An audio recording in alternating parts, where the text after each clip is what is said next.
ka na mag-set ng time sa ano ko, ST.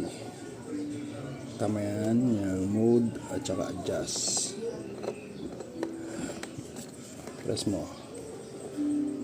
Sabay. 1, 2, 3. Yan. Tama, nagbi-blink na yan. Yan, nagbi-blink.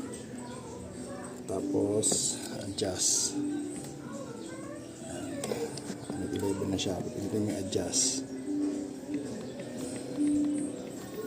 Dire-diretso lang.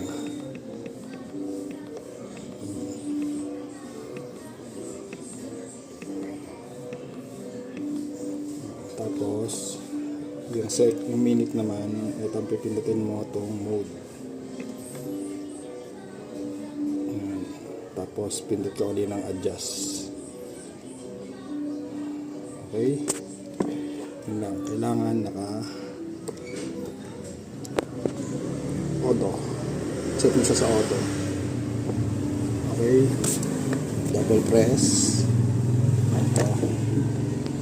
Tayo mo mag-blink yung R time. Tapos adjust. Tapos kung minute naman, pindutin mo yung mode. Tapos adjust. Gets?